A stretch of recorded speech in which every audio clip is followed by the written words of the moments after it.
So hello everyone and welcome. In this video I'm going to show you 10 incredible things that you can do in Dorset. So let's get straight on to our first location of the video, and of course we have to start with probably the most famous location here, and that is Durdle Door.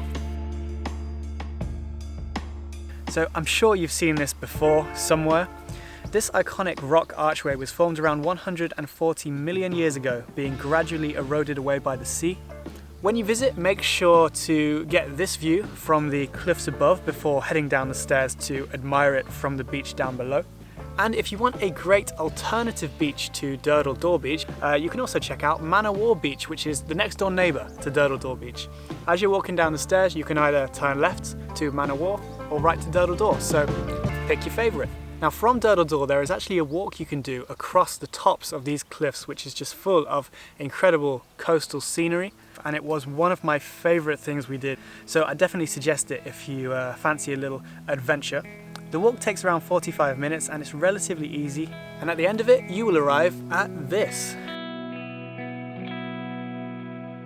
This is Lulworth Cove, another completely natural wonder caused by gradual erosion from the sea.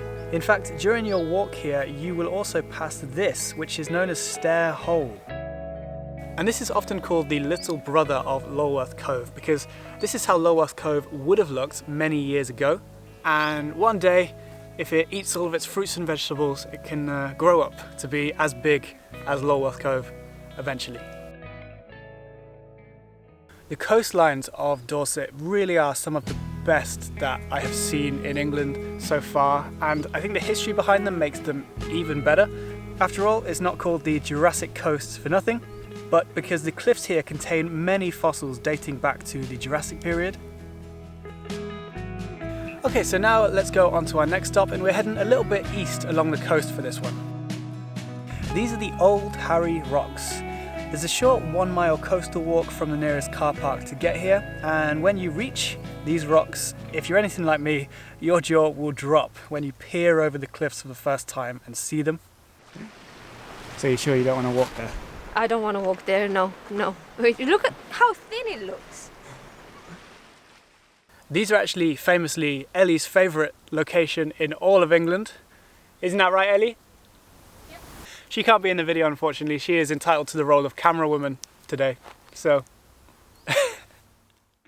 So we've been on the coastlines of Dorset since the start of this video, but Dorset also has so much to offer inland as well. So for the next point, let's head inland.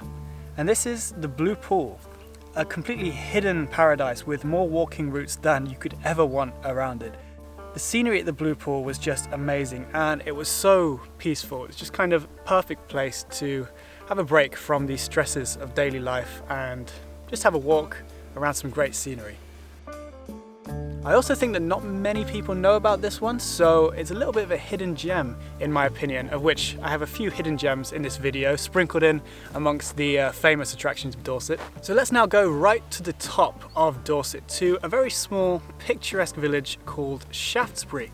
But this isn't just any ordinary village, because located here is a street that is often called one of the prettiest streets in England, and this is Gold Hill.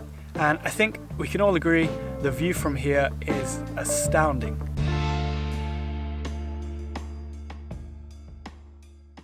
And before moving on to my next point of the video, I just want to really quickly mention, if you do want to see even more locations from all over the UK, feel free to subscribe and check out more videos on my channel. We're always travelling around the UK and even more places. I mean, we're filming this in a park in Cyprus right now, making the most of the nice sunny weather here. But yeah, anyway, on to the next one. And this one is in the same area as Old Harry Rocks, and it has my favourite name of any location, and that is Agglestone Rock. So I would say this is another hidden gem for you that probably you haven't seen on any of these best things to do in Dorset lists before, but it's a little favourite of mine, so I really just have to mention it. To get here you do have to do a little bit of a walk over some pretty rough and wild terrain. So we can see the rock, it's literally just there, but that looks like a bog. I think we've got to go all the way around there. So Once you peer over the hills, you will see these amazing views over the Dorset coastline and the city of Bournemouth off in the distance over there, which is also something that is definitely worth a visit, by the way.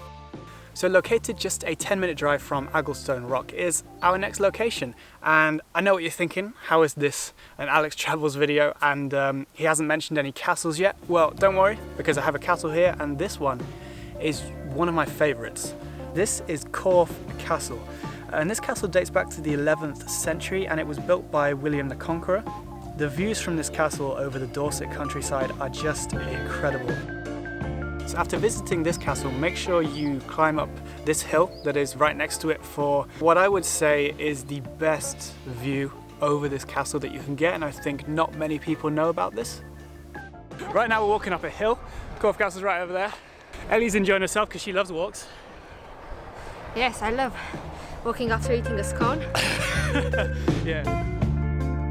Now let's go to the total opposite side of Dorset that I haven't really talked about yet, towards the Isle of Portland. On the way here you will go through the town of Weymouth. That is it's really great to have an explore around as well.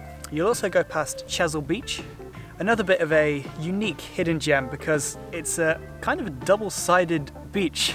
It's really great to explore and completely surreal to walk on.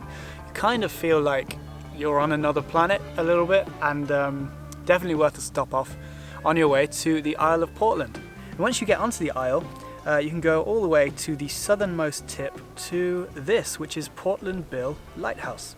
Be prepared to be blown away by the wind here though, on a windy day, because it is very exposed. Luckily, we got quite lucky with the British temperamental weather.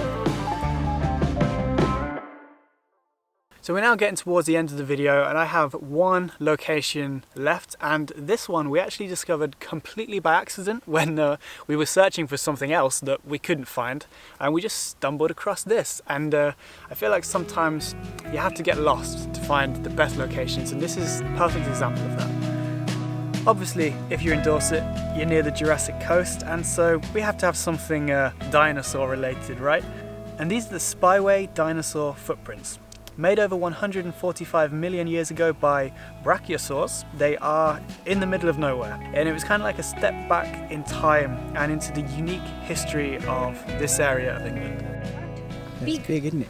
Yes, look, both of my feet here.